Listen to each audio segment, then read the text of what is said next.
everybody, Sasha here with the Freebirds, and we're here today to do an amazing chat on food and parenting and how those two things work together. I am so excited. We have Emi Kirschner here with us, and she's going to run us down from French fries to foodies. We are so excited to have her here. And just before I cut over to Emi, thank you so much to everybody who's joining us today. We are so excited to have you, and it's really a great day 3 for us for our Free to Fly conference in support of domestic violence survivors. So Emi, thank you so much for joining us. Can you tell everybody a little bit about yourself? Absolutely. And before I do, thank you for having me and Patricia. And thank you everybody for watching. I'm really excited to share the content I have. I think it's going to be really helpful and definitely fun. So I am Emi Kirschner. I'm a nutrition, mindset, and lifestyle coach.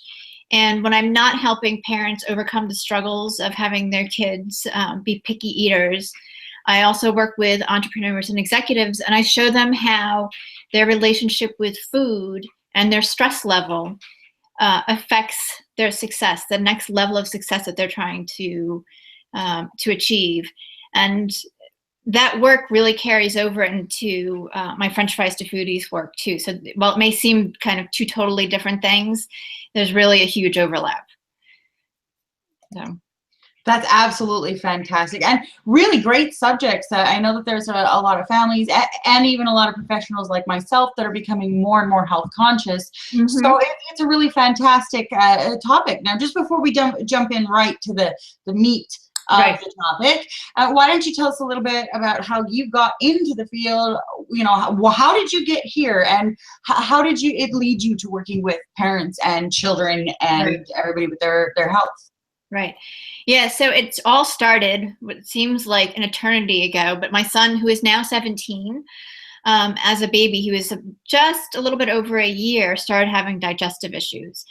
And at that time, I was in my late 20s. I was just figuring out how to cook with a lot of experimentation and burned chicken, and becoming more aware of what healthy food was. And I was really, perplexed because he was having digestive issues. So we took him to the doctor and the gastroenterologist and specialists and, a whole myriad of tests run with nothing coming back with any conclusion for anything. And the last pediatric gastroenterologist we saw said, I have no idea. Give him some more olive oil so that it slows down his digestion so he doesn't lose any more weight, and see you later. And I was just like, oh, all right, thanks. And there was nowhere really else for me to turn while my kid's having, a lot of problems. So I started reading everything that I could get my hands on, and I started looking at what we were really eating and a whole new level. And what I realized was that what I thought was healthy was not. And it took about a year for me to heal his gut, but through a lot of experimentation, because, as parents and of having a 13 or 14-month-old, regardless of how verbal they are not, they're not going, oh, hey, those grapes. Yeah, no. You kind of have to wait to see what comes out the other end. So that's what I did. And he's, as I said, 17 now. He's great. He's fine. He eats a huge range of foods, but that wasn't always the case. And that's where French fries to foodies really stems from for me, is that at the point that Brian was starting to heal, and I think he missed a time period in kids' lives where they're more adventurous and they're more willing to try different things. So by the time, and I was such a nervous wreck too, every day I was like, all right, is it going to be okay? By the time he was 4, he ate 4 things, and occasionally he would rotate, but most of the time it was apples, granola bars, yogurt. And I have no idea how, to this day, how we got this one, but he would eat frozen, uncooked ravioli or tortellini, depending on what I had in the freezer. Yeah. So that really, Brian's a really strong-willed kid. I won't lie. I have to admit, guys, for everybody at home, if you're anything like me, that was, but definitely a motivator. Well, yeah, and I was like, all right, he's eating something. That's great. I don't care what it is, right? So that went on for a while, and Brian's a really strong-willed kid, and I love that about him. However, at 4, we were in this epic negotiating battle at every mealtime. And I was really frustrated. He was annoyed. And the more I pushed, the less he would eat. And at one point, I was like, you know what? I am not doing this anymore. I am not negotiating with a 4-year-old. I am the grown-up. We've got to figure it out. I'm not making 2 dinners. You know, he cannot go to college eating frozen uncooked ravioli. And I've got X amount of time to figure it out. So I overhauled everything I did again. And everything that I'm going to talk about with French Fries to Foodies and the program that I have stems from that, and the work I've done with my clients now to help them, help their kids. So that's kind of the whole, in a short period of time, the whole transition of how I've gotten to where I'm at. And it's really cool. Yeah, what an amazing story. And gosh, that must have just been trials and tribulations, but look where it's brought you now. Now, I mean, outside of just your own family and your own experiences, why would you say it's so important for children to eat healthy?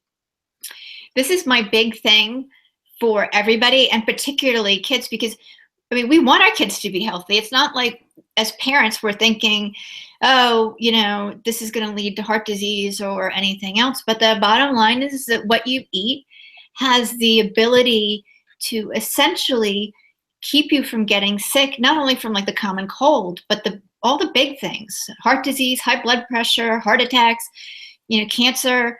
And it really starts from before kids are born, but you have an amazing opportunity to help guide them and help them choose, to the point too that what you eat actually changes your DNA.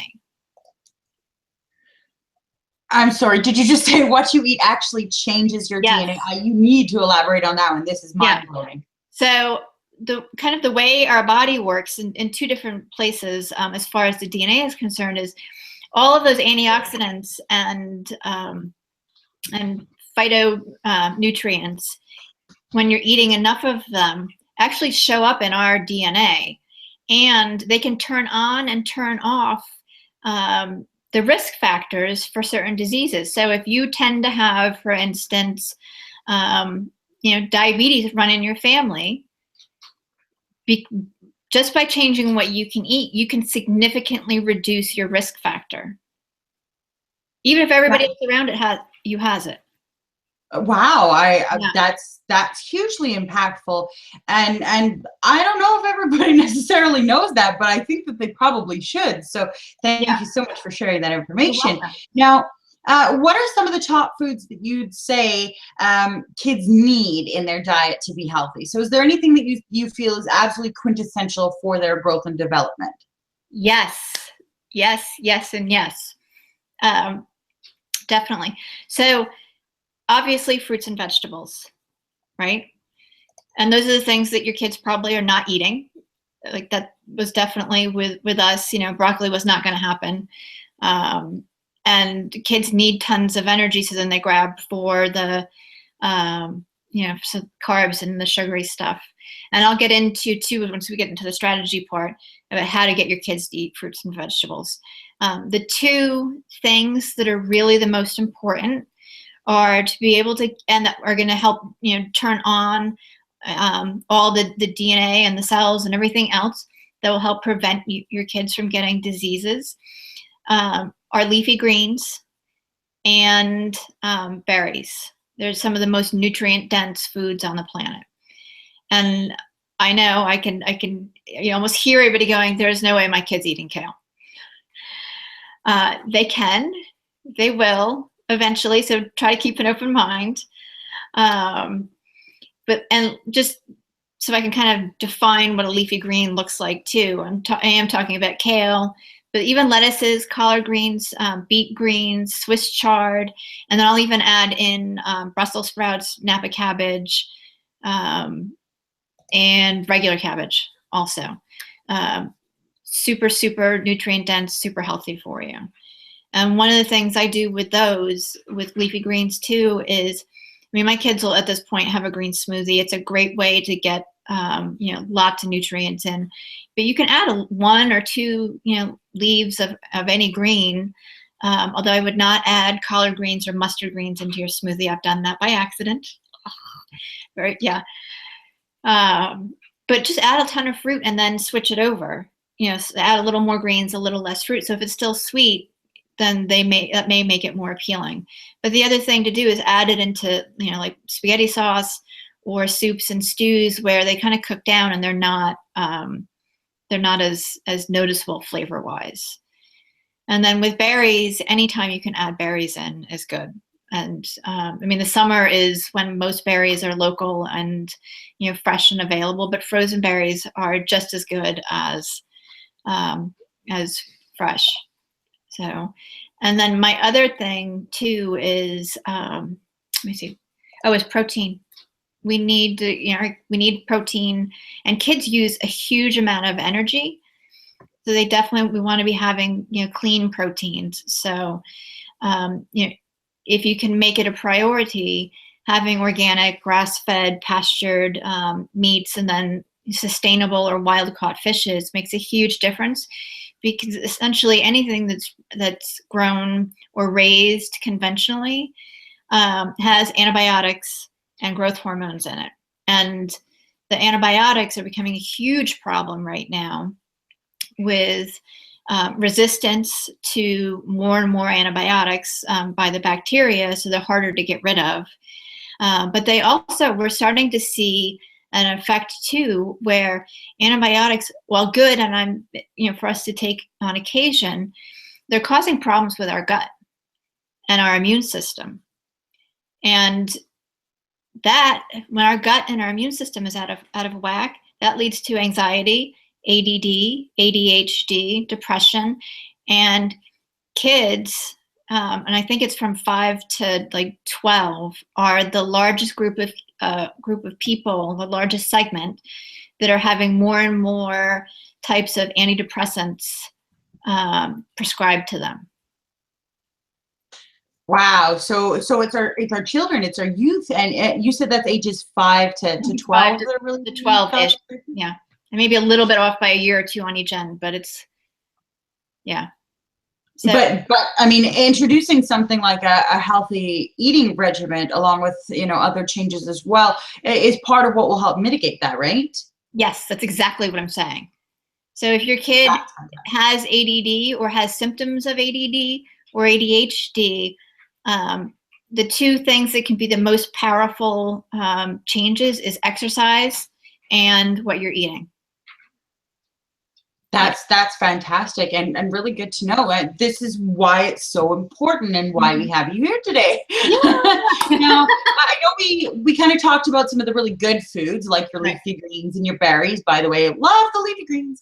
But nonetheless, what I'm kind of wondering is there anything that you really want to keep children away from, rather? Naturally, sugar is probably going to be the top of your list. But, is there anything else that we should be trying to keep those children away from? Right. So I think everybody knows soda's not good for you. Right? That's, I think, common knowledge. It's empty calories. It is definitely a contributor to, the gross amount of added sugar that we have in our diets that are leading to obesity and diabetes. One of the substitutions that I always suggest is to just have seltzer, like plain seltzer, and add a little bit of fruit juice. If you're trying to, you want to move away from drinking soda, if you can get away with not having it in, your house, awesome. Or make it one of those things that you have, once in a while. That's, I think, pretty common knowledge. And part of it too is that there's about 8 teaspoons of sugar in 1 can of soda. So that's more than what the daily recommendation is for a grown-up. Absolutely. And I honestly don't even know how they put that much sugar into a can. That is ridiculous. But you're completely right. We're a pot-free household. So is there anything else you'd recommend? Yes. So not a big fan of sports drinks. And really, unless your kids are working out or exercising or on a sports team where they're doing heavy exercise, like running a lot for 3 or 4 hours a day, they don't need sports drinks.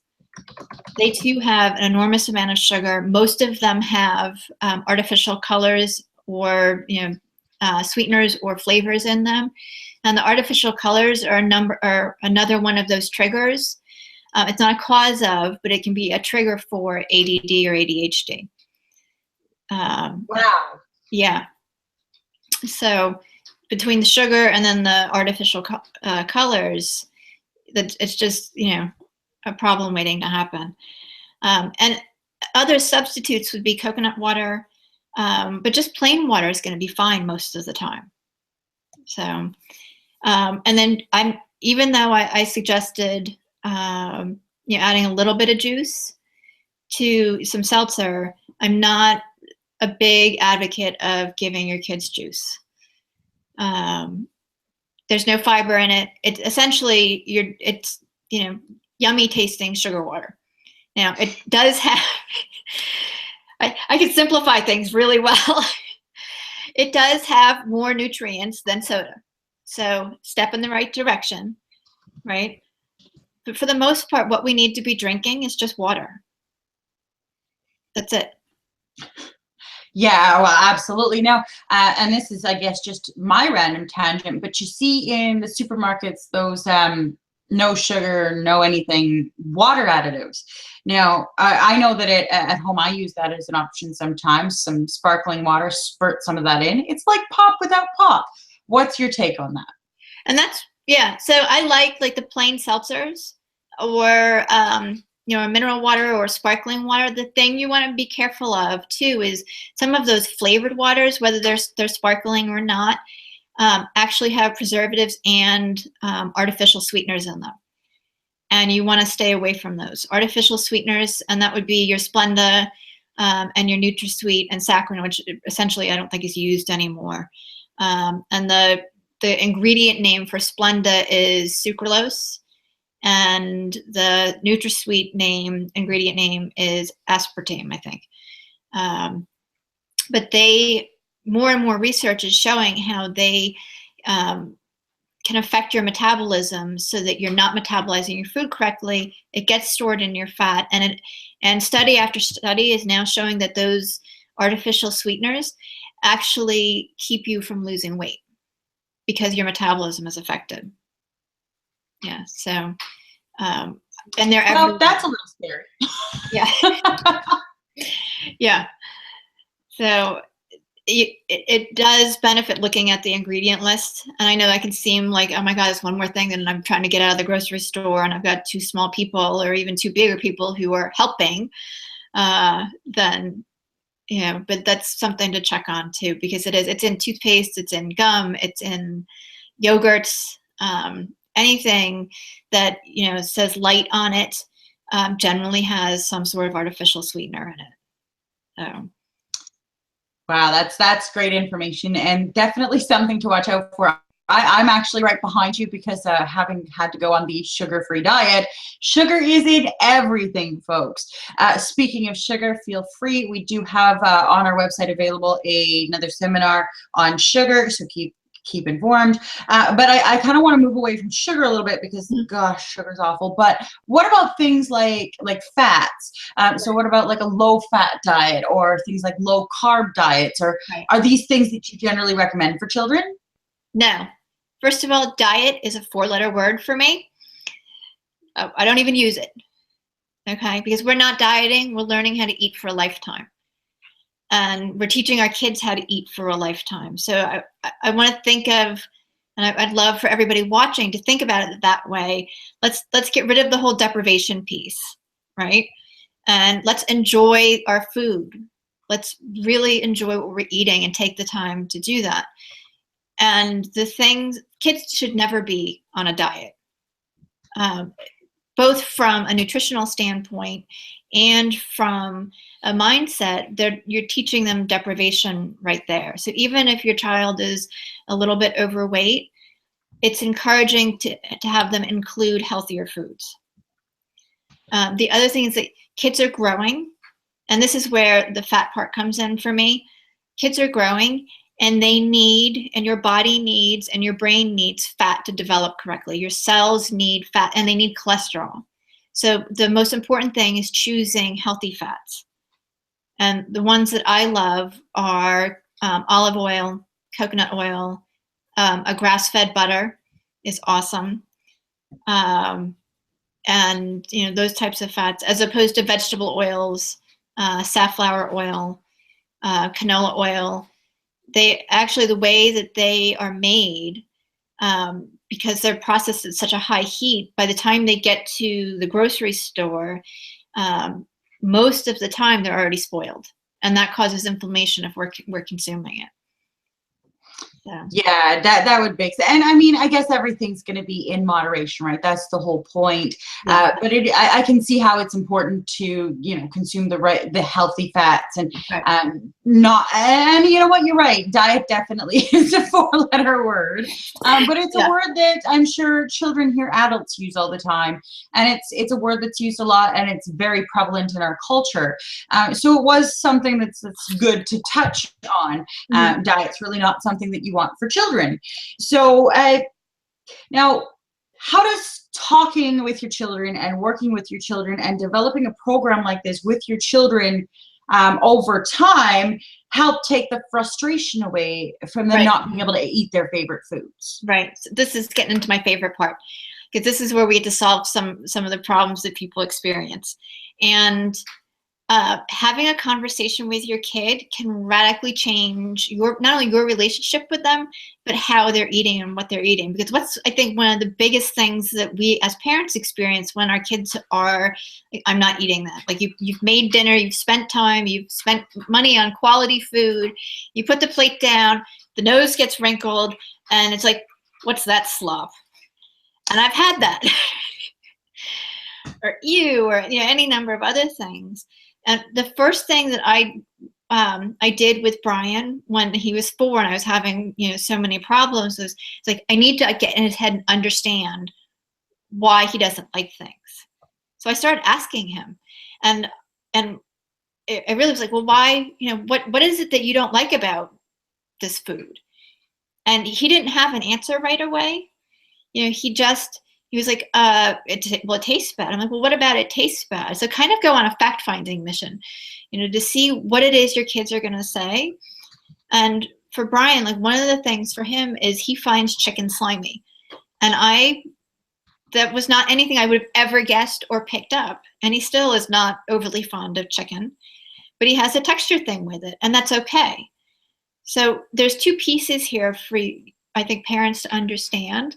And that is that, one, get to the bottom of what it is that your kids don't like about certain things. And it could be anything. Like it could be the taste, it could be the texture, the smell. It could be that having too many things on their plate is overwhelming. Food is one of the few things that we use all 5 senses with.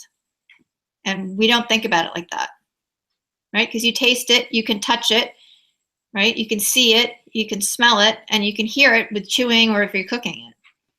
Wow, I gotta say that I actually sat here. I think you saw me going, wait, yeah. How does that work? But you're right. I guess it would engage all of your senses. Mm-hmm. Oh, that's fantastic. Now, how often should you ask a child why they do or do not like a certain food? I mean, you say you want to go on a fact-finding mission, but how persistent do we want to be in this? As much as you and your child can feel comfortable. So if they're getting annoyed or if they're starting to get blank face, then it's time to stop for that day, for that time, because they haven't thought about why they don't like it other than they don't like it, right? So give them time, but I would ask them repetitively. And maybe it's not every day, but every other day. Or if you're serving, let's go with broccoli, and last time your kid poo-pooed broccoli and you had some sort of conversation, you can ask them again if they poo-poo it. Because a lot of kids, particularly when they're little, it's like some days they're eating it, some days they're not. So why is that? And until your child can get to a good place where they have a relatively solid answer, I would keep asking and make it more of a game than a, well, why don't you like it today? You could even say things like, well, I think asparagus tastes kind of, tickly on my tongue, or some other goofy thing if they're little, and have that piece of conversation in there. Yeah. Oh, that's actually really cool. And do you find that kind of having fun with it and having that fun attitude? What about trying a food with your child? So I don't know how effective this would be, and I guess it just popped into my mind. Mm-hmm. But let's say they don't like asparagus. Right. What kinds of tricks and techniques should we use to try to encourage that? Does eating it with them fall into that category? Yeah, don't expect your kids to eat something that you're not going to eat. I run into a lot of my clients who were like, my kids need to eat healthier. I'm like, okay, great. Let's work on that. But they don't want to actually lead the way and be eating the same healthy things that their kids are eating. So that's a piece of it. And then, yeah, it's like, if your kid is like, I am, absolutely won't do it. Like, I'm not taking a bite. There's no way I'm taking a bite. Let them have it on their plate. Let them look at it. Some kids are overwhelmed by too many things. And if you're trying, a lot of new things in 1 week, that's a lot for them to observe and to take in. So it's really, like with Brian didn't like salmon. So we started with putting salmon on the edge of the plate. He didn't even want it in the middle of the plate. It's like, you can stay over there. And we just edged it in. And it was a couple months before he even had to take a bite of the salmon. So it was that much repetition. But okay, wait. I got to go back to this because I know people, myself included, that would love to use these kind of tricks. So you said you just kind of inched the salmon onto his plate. How did that really, how did that work? How did that develop? It's fascinating. Because some of it was, he wanted to look at it. Like, he just wanted it there, and he had gotten this wall up about salmon. Like, there was no, there's no conversation around it. So we just moved it in closer and closer to his plate until over, a period of time. And finally he was like, fine, I'll just do it. And again, he doesn't love salmon, but he likes it enough to eat it.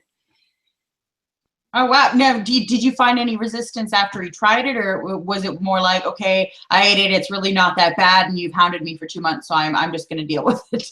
It's yes and no. So we had to, I had to keep going. And there's some days where he doesn't want to eat salmon, and some days that, it's good. And we've tried, cooking it a number of different ways. So he has preferences around what he, how he prefers that.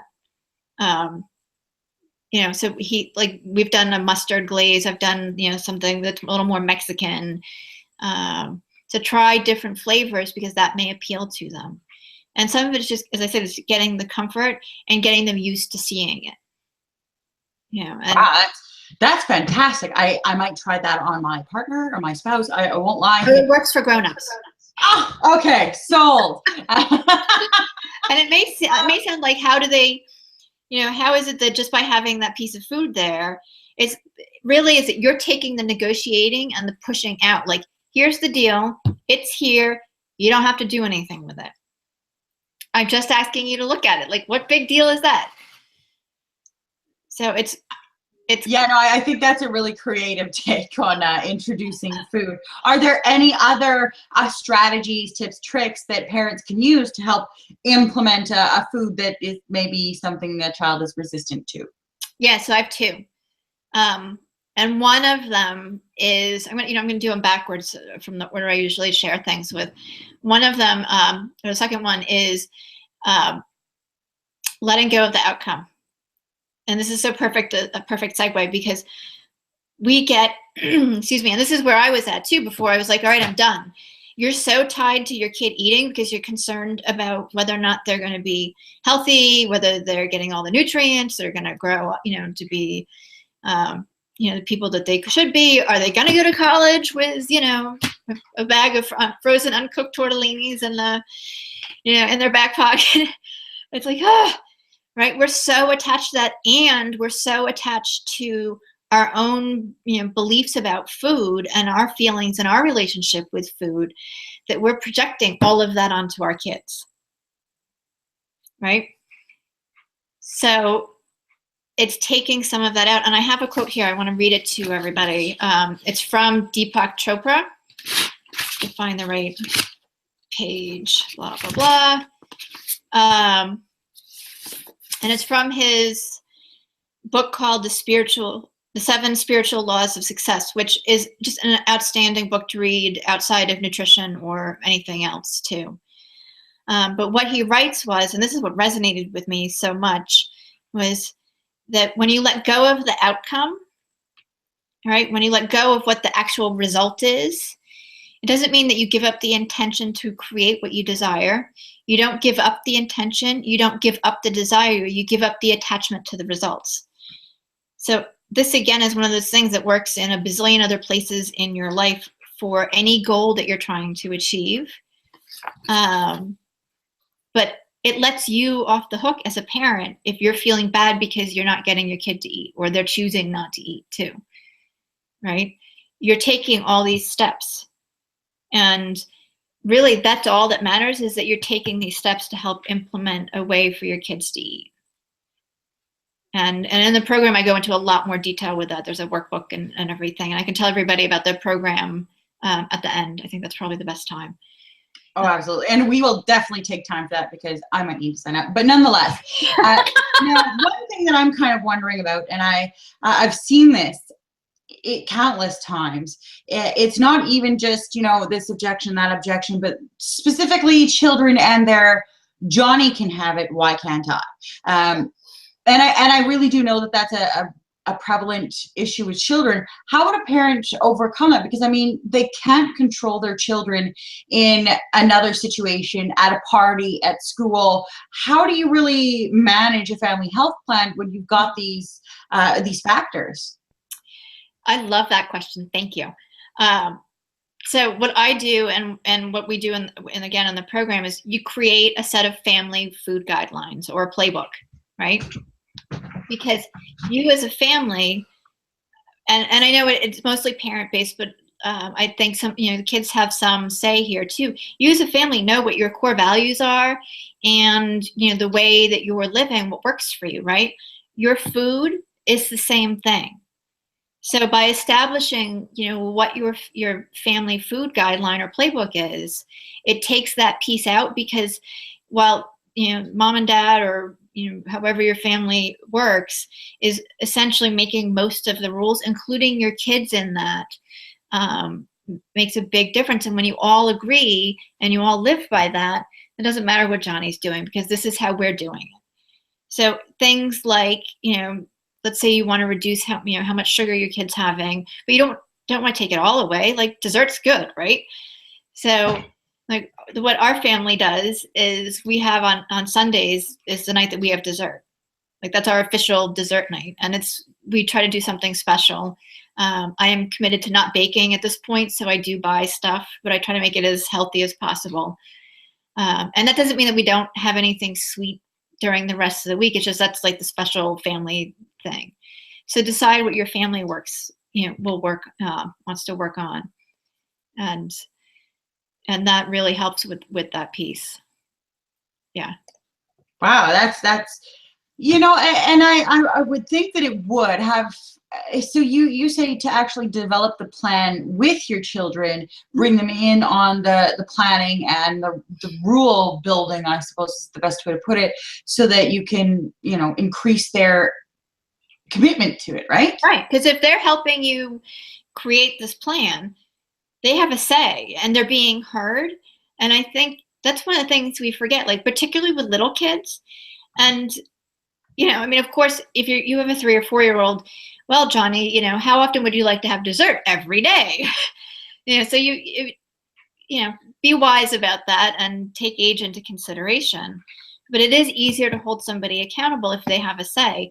And what I was going to say is, with little guys, the 2 things that they can really control is when they go to the bathroom and what they put in their mouth. Everything else is decided for them. And as they grow older, they become more independent. They have more and more things they get to control and have a say in. But essentially, our kids' lives are decided for them. With what they're going to learn in school, what they do in school, their homework, You know, I mean, they have some choice in sports and activities and things, but even that has, you know, a set schedule. So if you give them the opportunity to have a little bit of say, then it makes a big, big difference. Yeah. Fantastic. So we've kind of been touching on it. So why don't you tell us, because I'd like to know more about the courses that you're running and what parents can look forward to and what brings them value from what you offer. Right. So the French Fries to Foodies program is an online e-course, and I essentially take you through step by step in way more detail than I can possibly share today. Every strategy that I have used with my kids and my clients' kids that work very effectively to help end the negotiating, the struggling, to understand your kids and understand what's going on and all of the things that could possibly be holding them up from wanting or making healthy choices. I walk you through how to create that family food guideline and really look at what works for you, because everybody's different. Everybody's, you know, values are different. Everybody has a different schedule, you know, so there's a workbook that's included with the program, and it's step by step. I'm going to share both of the myths that we tend to believe that keep our kids from making healthy choices. And I'm going to teach you, the parents, how to empower your kids so that they are aware of what's going on in their body, so that before they have the time to learn how to overeat or to, you know, experience food cravings, they can get in touch with themselves quickly and easily. And that's not even going to be a case ever. That won't ever be a problem. So, and it's all done in 4 video modules that are really pretty short. And then there's a 30-minute coaching session with me at the end of the program to make sure that you're really ready to take action and move forward, and you've got the plan the way you want to be. Or if you have questions or you're stuck on something as well. So that's the whole plan. The investment for that program is normally $149. And for today, for everybody who's listening, I want to offer that at a lower rate at $97. It's US if you're in Canada. And the code to use that is FF2F, and it's the number 2, not TO, 97. So it's FF number 2 F97. And anybody can also email me too if they have questions. But I've gotten some great feedback about how kids have not only started eating a wider range of things, but actually asking for salads when they go out to eat for restaurants. Yeah. Some older kids that their parents have done the work with me, are aware of their performance in sports being much higher, their ability to focus much higher because they're eating healthier. Absolutely. That's fantastic. Now, I'm going to transition this to adults a little bit. So, and I know mostly a lot of this comes from my own experiences, but it can be really, really daunting to have to look at your repertoire and go, wow, most of what I'm eating might not be very healthy for me. Mm-hmm. If we look at someone who's maybe a little bit more nervous about it, or who might not be able to handle that kind of a challenge all in one go, where would you start? I mean, I definitely agree with Pop, but if you had to, pick a couple of steps of action, what would you say that they are? Right. So I guess there's a couple of different things here, and this is for kids and for grown-ups too, is one, make sure you're drinking enough water. In general, we are chronically dehydrated and we're not drinking enough water. And I mean plain, regular old water, not flavored water. Or anything else. And the reason why that's so important is because even if you're 1% dehydrated, and we don't even register that we're thirsty until we're 1% dehydrated, it affects your ability to focus and to think clearly. Yeah. So that's really powerful. Like if you're feeling tired or headachy or just like you're not at your best, drink water. So that'd be number one. The leafy greens, I would start small. Try a smoothie. There are so many smoothie recipes out there. If the green color doesn't appeal to you, if that's what's off-putting, add more fruit, like make it something that, so it's not green. And again, do that one leaf, and start small. And then again, as I said, salads are great. Put greens and other things so that you're kind of disguising them. And then I think the last piece, and not food related, is make sure that you're getting enough sleep. We are as chronically sleep deprived as we are water deprived. And that has a huge play not only on being able to focus and just, the exhaustion piece of it, but people who don't sleep enough tend to experience more food cravings, and it's really your body searching for energy. So those are my three things that sound really easy, but they make a huge difference. Most of my clients, just the water and the sleeping, in 2 weeks feel like totally new people. Wow. And you know what? That water trick, 100% I agree with. Yeah. I use that one, maybe out of necessity, but I use that one.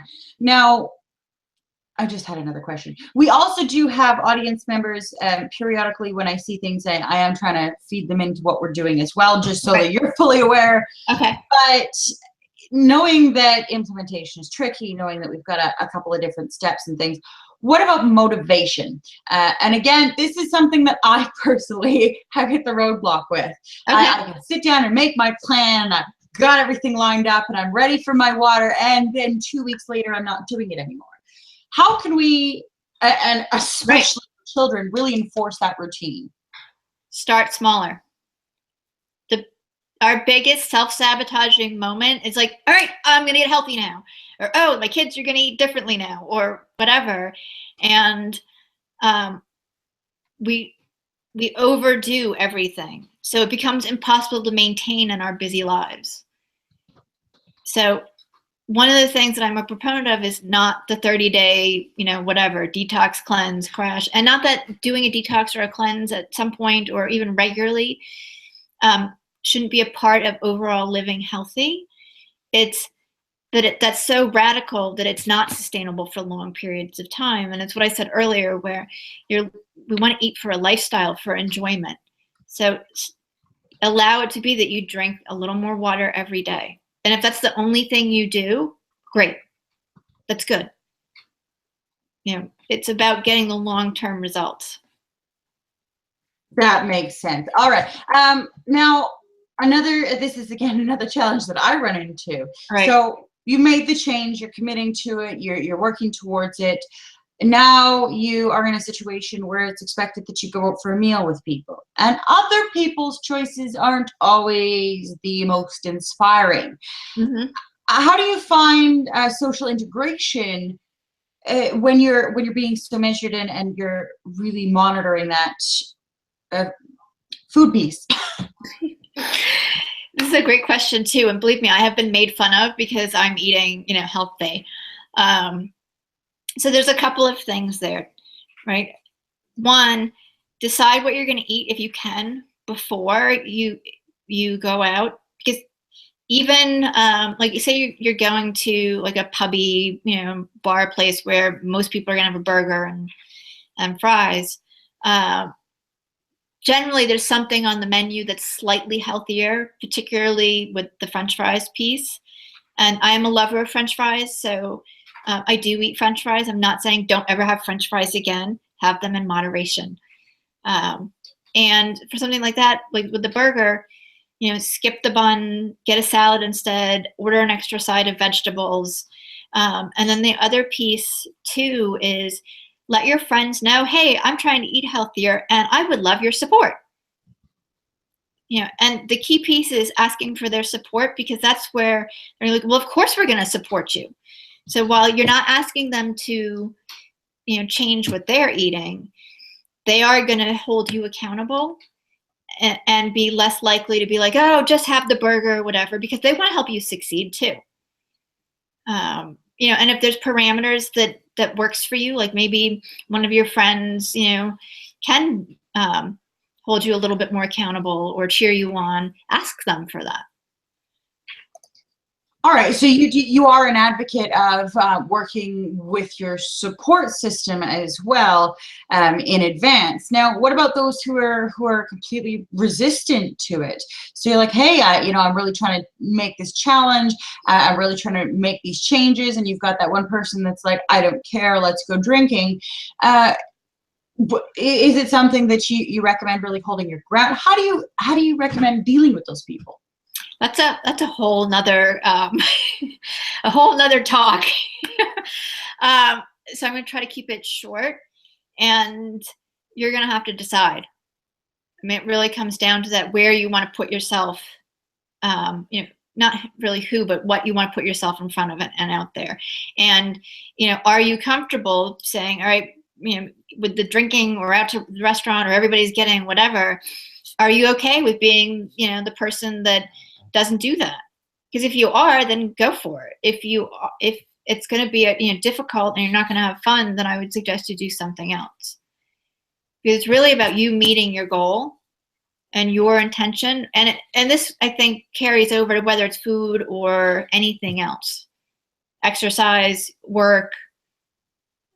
You are who you're surrounded by. So if you want to be doing something else and all of your friends, want to go drinking all night, it's time to get new friends. And that may sound hard. Absolutely, and that's fair too. And I mean, that's definitely something to consider. Now, let's move it to a slightly different angle. Yeah. Society is big on Pinterest. Pinterest is a huge thing. Instagram is a huge thing. How do you find recipes that are going to be effective for you in amongst the massive data that's out there? That's definitely a challenge. I will share a couple of my favorite websites that consistently have good recipes that are easy to make and taste good and actually look like the picture. Pinchofyum.com is absolutely by far my most favorite one. And they've got some great recipes that are awesome to integrate with kids.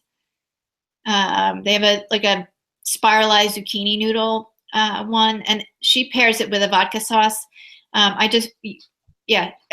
To die for. But I just won't, make my own sauce or whatever, and that's fine. And feel free to experiment with any of them too. And then the other one is The First Mess. For those people who tend to be, dairy-free or gluten-free or want to be more vegan, she has amazing recipes. And she has a raw carrot cake recipe. Oh, yum. And it's a little different than like a regular carrot cake, but you just want to eat like all of it. Very satisfying. And it is gluten-free, dairy-free, and sugar-free. So, yeah. Now I'm really hungry. And then I need to go and make a carrot cake. Yeah, you do. And the last one is, it's not coming to me. I'll remember it in a few minutes. So, but Pinch of Yum is really my favorite. Oh wow, that sounds fantastic. Yeah. Are there any recipes right now that you're a huge fan of in your household? Since it's fall, I'm in like chili and soup mode. Partly because both my kids are teenagers too, and they're boys, and they eat large volumes of food, so I could make large volumes of soup and stews and chili. I actually have a turkey and black bean soup recipe that I think is on my website, but I'd be happy to post somewhere here for everybody too. And that takes about half an hour to make, and you can double it, freeze it, turn it into whatever.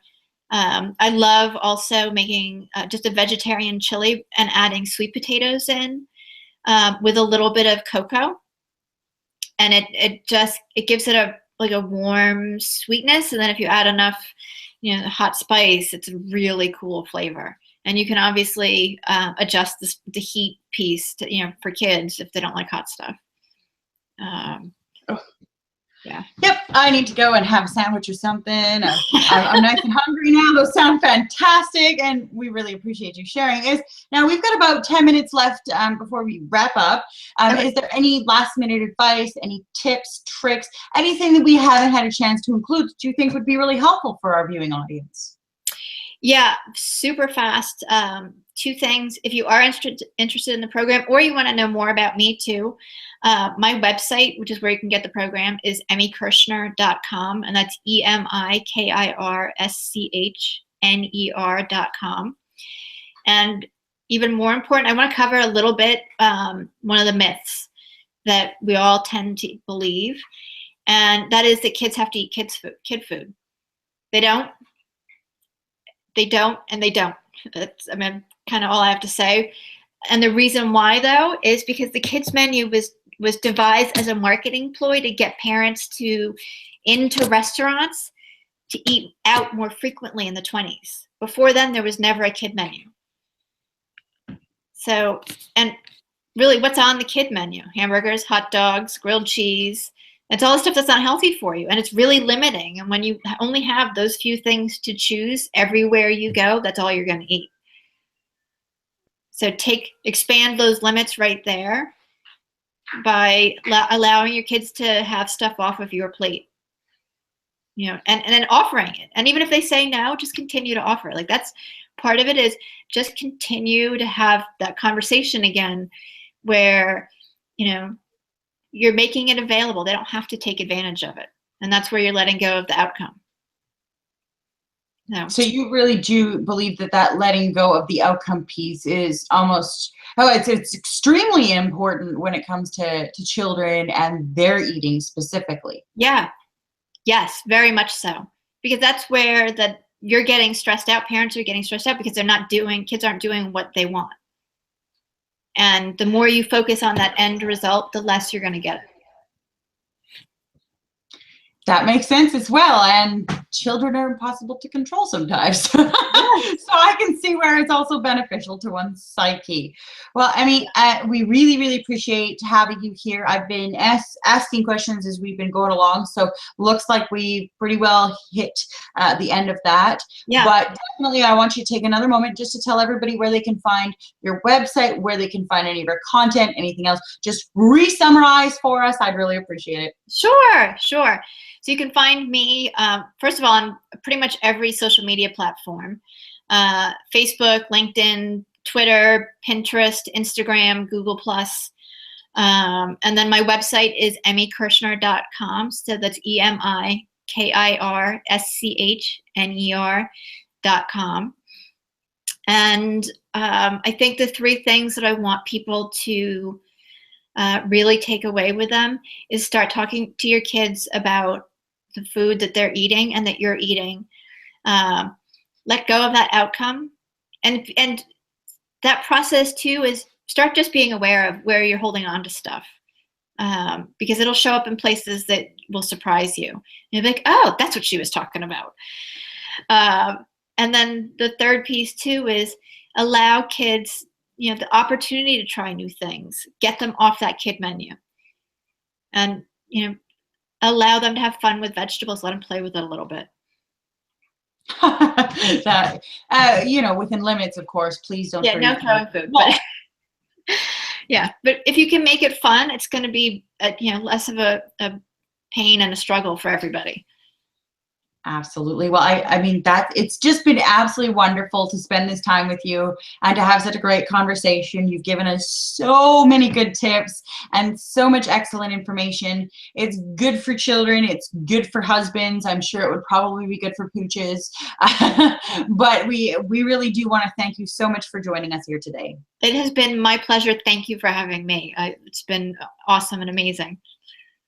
And to all of our viewers out there, don't forget, this is only day 3 of our month-long free-to-fly online conference and fashion show, all in support of domestic violence survivors. And you can check out more about our seminars and our webinars, all free online. It's www.thefreebirdproject.org. You can also check us out on Facebook. We are on Twitter. Please come follow. Please enjoy some more of our conferences. Emi, thank you so much. And everybody, I hope you have a great day.